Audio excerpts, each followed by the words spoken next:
had a lot of positives from it, and I've also had a lot of negatives from it. But also the negatives we were going to talk about as well is it's damaged my routine so badly. As you know, I couldn't even think. I was like, what were we even doing before I left? Like, I felt like an idiot. I felt like I hadn't been. First thing we were going to talk about is actually traveling. And we had a little segment here from traveling, and I've just been away for 3.5 weeks now in South America, which has been insane. And we wanted to share a bit about that because I've had a lot of positives from it, and I've also had a lot of negatives from it. And some of the positives have been I needed that break. I needed a huge break from just reality for a bit. But also the negatives we were going to talk about as well is it's damaged my routine so badly, as you know, and I've been really struggling to sort of get back into work. But what's your kind of view on traveling as a whole? Like, have you done any traveling? I did a long time ago. So when I was fresh out of school, I didn't go to university, as you know. And then Jake and I, my best friend from school, we decided to go traveling. It was quite rogue. So we went to Central America, which wasn't a million miles away from where you were. Sort of Mexico down sort of Costa Rica and everywhere in between. So there's some really of ropey countries we went to at the age of 18. So two complete idiots going backpacking. It was interesting. It was a really good time. And a bit like you, I think we weren't really sure what to expect. Definitely learnt a lot from it, but I wish I'd gone later on. I wish I'd gone in my sort of maybe late 20s where I am now than 18, because we sort of took a lot for granted. And but it was really good fun.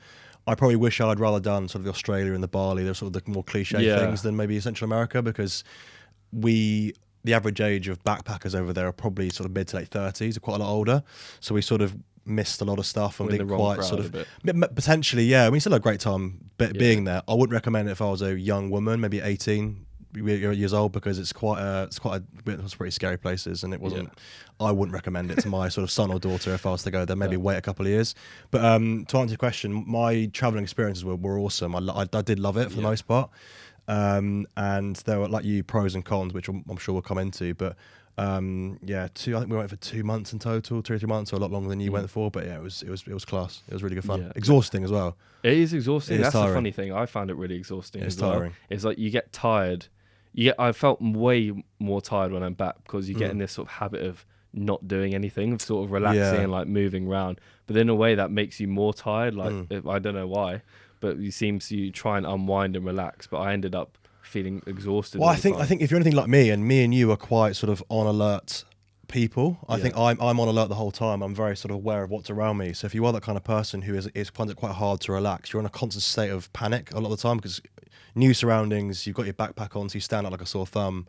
You're sort of, you do, don't you? Like, if you're walking through a village and no one knows who you are, you stand out more. Stupid backpack on your sunburn, like you look a bit of an idiot. So I think you're naturally like a target. So funny. Like, you know, without sort of being too judgmental, if you are in Central South America, you know, the rates out there. A friend of mine out there recently, actually, he went to sort of, I think it was Colombia, and off the plane he was like abducted, and he was taken to like a bank. All his money was taken. I won't name him in case he didn't want me to name him, but it was scary. Off the plane, genuinely got in a cab, and he was taken to some ropey part of town, marched up the cab by, I wasn't sure if it was gun or knife point or whatever, taken to back, holes in the wall, and all his money taken out, and they thankfully he wasn't harmed, but like literally fresh off the plane he was taken. So it does happen. You hear horror stories, and like thankfully he was fine, and he wasn't harmed, but I mean it must affect the rest of your travels. So he literally just got off the plane, England to Colombia, off the plane. He went traveling with a friend of his, and they just fresh out the cab. The cab driver was obviously in sort of colluding with the local sort of gang, if you want to call it that, and he was taken to some like back alley, whatever. Some guys actually marched into the cab, took him to a hole in the wall, several holes in the wall, and then weirdly took him to like some supermarket and bought them a load of booze and stuff, and then came out and left them on the side of the road. Like, imagine that being your first experience of traveling. What? On his own? We're not painting a great picture here, by the way. If you are thinking about going traveling, I wasn't expecting this. This is why I didn't tell you before your travels. But no, so his experience wasn't great, and there are sort of several horror stories. I mean, 9 times out of 10, people's traveling stories are unbelievable, and mine was thankfully was free of that. But yeah, no. So the pros and cons of it are that, and mine was great, yours was great. So for those that aren't aware of what you did and where you went, maybe sort of paint a bit of a picture for those listening or watching. So my girlfriend and I, we started off in Argentina. Well, we flew into JFK, and then missed our connecting flight, which was completely American Airlines' fault. And then stayed the night in New York, which wasn't planned, but was pretty cool. I don't remember the last time I was in New York. I think my family used to live there, but that was when I was very young, so I didn't remember it. So we went downtown Manhattan. Cool. Was at Times Square enjoying life. Then we went through to Argentina, which was Buenos Aires. And then there were protests on for some new like president, which was chaos. There was police everywhere. Imagine. So we got a pretty bad experience of Argentina, but everyone else says it's their favorite place ever. Really? So I feel a bit like we need to go back and do it properly. Do it properly, yeah. Bad timing. Through there, went into Uruguay, which was amazing. Oh, I've heard. We thought that was like a middle ground place. We were just passing through. That was the coolest place I've probably ever been. Genuine? Uruguay. Yeah, it was Serious? sick. Oh, you mate. get treated so well there because there's not many English people either. So everyone's like, "What, you're English?" Like, blah, blah, blah. And you're like, yeah, I guess also man, people yeah. say South America and they go Brazil. When they go Yeah. Argentina, they'll You go don't to think Peru, Uruguay, or yeah. you don't really hear about Uruguay being talked about that but much. It's cool. It's like Interesting. the best thing is people just come up to you and talk. Mm. It's like really weird. Genuinely as well. They're It's not like, trying to sell you generally, something. Or... no, they're like, "How's your day been, man?" And it's just like, well, they say it in Spanish, and then you're like, no hablamos español. It's like, habla Perfect inglés. accent. and then they're like, English. It's like, yeah. And then Okay. they ask you like, "How's your day been? Like, you enjoying Nice. it?" And it's like, why are you asking me this? I've just walked past Genuine you in the street, interest. like genuine. They weren't selling anything. No, They're no, no. just curious. Oh, I love that. And I love that. That's what made Meg and I love the places. Special. Yeah, and then like people are outside, like drinking wine, having dinner, like on the paths. Do you know what I mean? Yeah, Like yeah, you have like on the paths, everyone's just talking. No one's on their phone. Everyone's tanned, walking around, and you're just like, it's like a whole different world. it's happy. It's just nuts. Like I Yeah. came home and I was like, instantly felt more depressed. And then it was just crazy because I kept thinking back to Uruguay. We went to Brazil afterwards as well. Did the carnival, Yeah. did the Rio Carnival, which was sick. Yeah. That was a sick experience. Dangerous though. Rio de Janeiro is dangerous. Yeah, I've heard that. All The, the, the outer bit, like Copacabana, where we were staying, fine. It's a bit ropey, but it's fine. The middle is like, I'm not really fussed by a lot of things. I was so on edge because I felt like I had to protect Meg as well, and she's such a space cadet with like what's it called? Where like streetwise, she's so switched on normally, but then it comes to things like someone could just have a knife in the street and she just like merrily walk past. Like she's just completely clueless. Right, fair So enough. I felt like I had to protect her as well, but not clueless in We a love bad you, Meg, way, by the just, way. yeah, just but yeah, Space cadet, clueless. Space cadet, clueless. Yeah, No, nice. she's the most switched on person I know. It's just funny, like streetwise. Yeah. I think she just doesn't see things the way I see things. And like I see a couple like dodgy people like looking at us like checking, and I was just be like, Meg, let's just move over here. It comes back to what I said earlier as well. I think if you are the kind of person who is just slightly more aware, like if you're sort of on edge a lot, and I'm sort of always looking at my shoulder, and which is not a nice way to live because it is genuinely exhausting. Yeah. You get I was at the kind end of the day- jealous in a way. Well, I kind it of wish I is. didn't really care. I thought this a lot. I think, would I want to be more carefree? And I think I look at some of my friends who are like that, and if they're the other way, they're just stupid. No, and I won't name names, but there are people out there who are just dumb, and they do stupid things, and they get themselves in trouble. I don't seem to care that much, and I'm the complete other end of the spectrum. Yeah, I same. care way too much. I care way too and much I'm so as on edge, well, yeah. which is why if you and I go away, it's nice that for someone like Meg, who is maybe slightly more up in the clouds, it's nice that she knows that you got her back. So if you're both like that, it wouldn't work. Yeah. So you need like to compensate I'm each other a jealous, little bit. though. Yeah, I I'd know love what you to mean. be like, I was constantly what you looking mean. around like someone gonna mug me. Like there's people like eyeing us up and like whistling and like pointing at us. I was like, oh, this is it.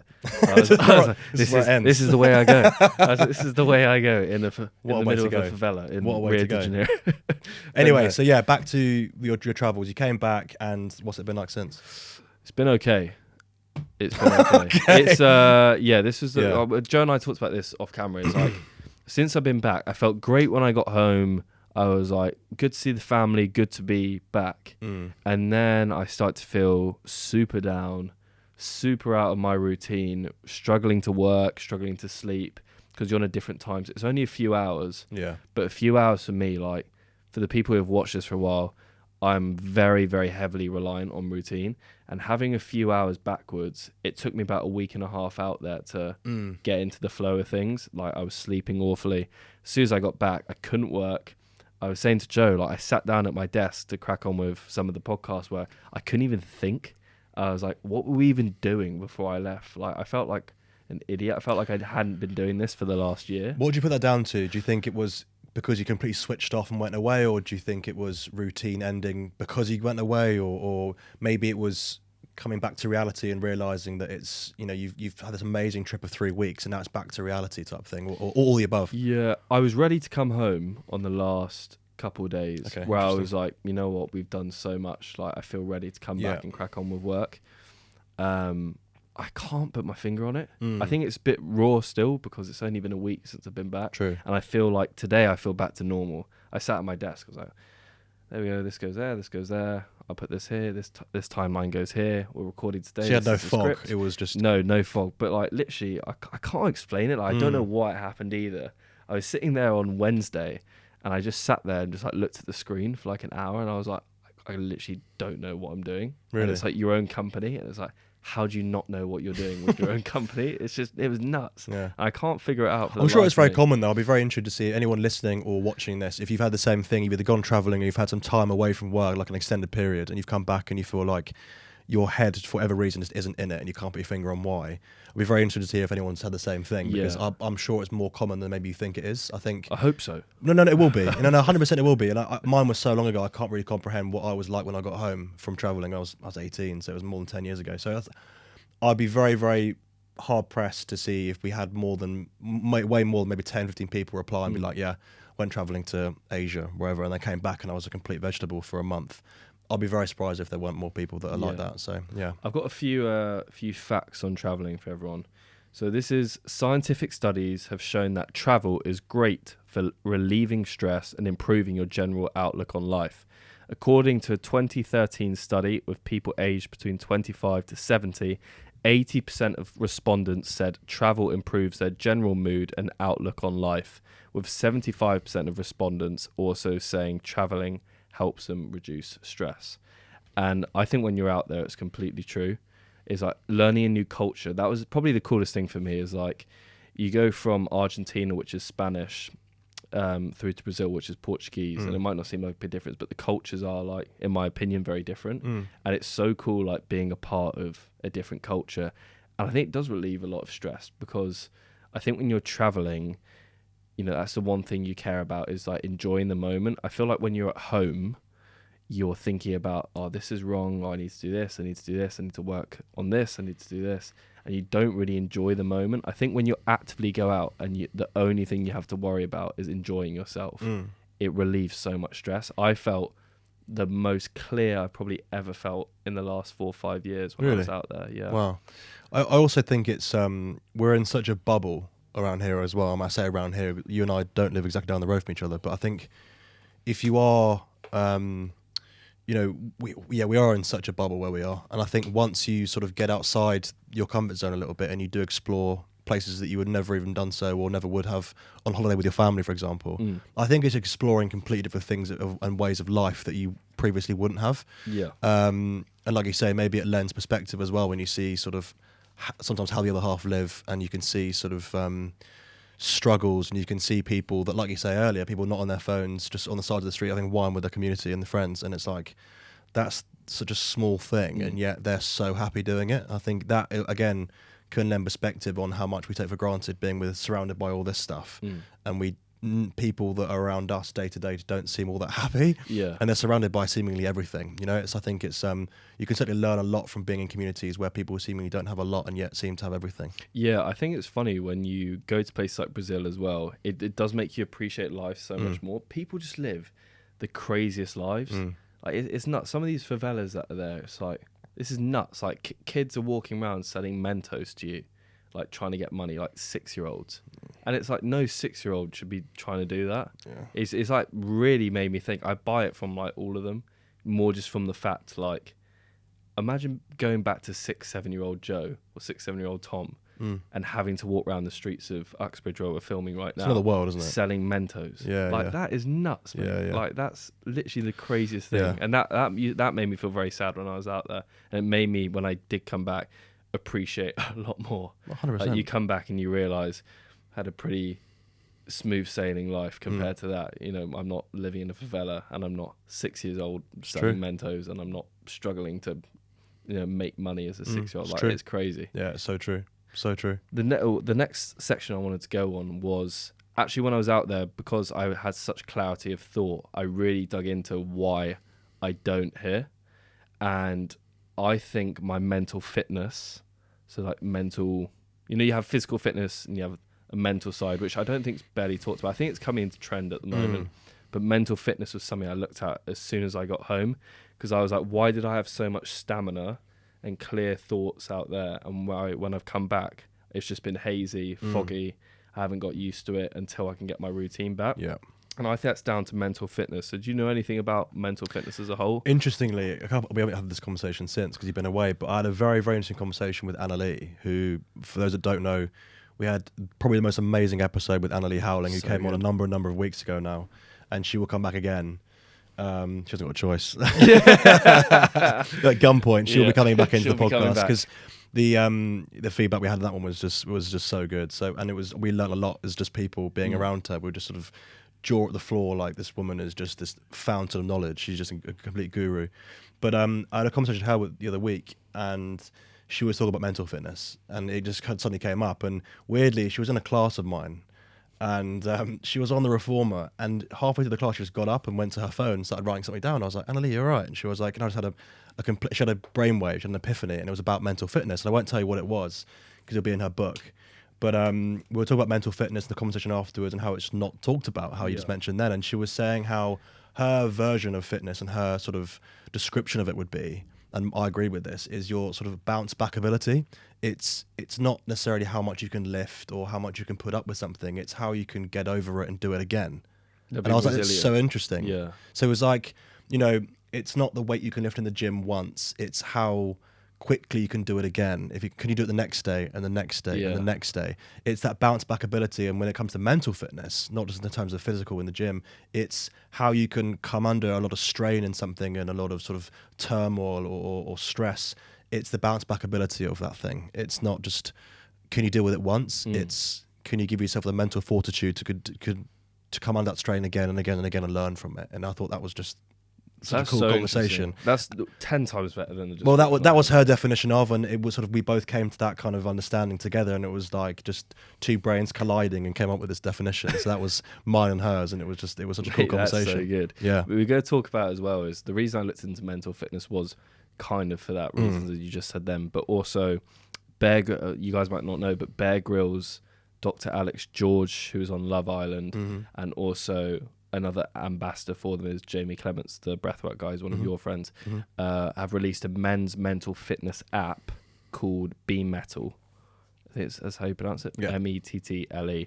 And I started looking into that, and I go into like these holes of just researching random things. It looks so interesting. I was a bit like, do you really need an app to do all this stuff? But I think having everything in one place, where it was like graphs, it was numbers, it was, this is your mental fitness score for the day, this is your rest, this is this. I'm not sure how it works, you have to buy it. But I was looking at doing it potentially. I think with someone like me is, I love like seeing numbers of like how I'm doing things, because inside I might know I'm doing well, but just to like have that reassurance I am actually doing what I think I am. I think that's really good. We hope you enjoyed part 1 of 3 for this episode of InsideAMind. If you're watching on YouTube, please like and subscribe. And if you're listening on Spotify, Apple Podcasts, wherever you are, please leave us a kind rating. It helps us more than you'll ever know. Here's a bit of what you can expect in part 2. It depends on the kind of brain that you have. If you're more analytically based and you like having graphs and numbers, it can sort of give you that peace of mind. It was like, he was popular, but yet beneath it, he was suffering so much for such a long time. I'll try it and give it a go and see if it works for me. I'm not very good at sitting still.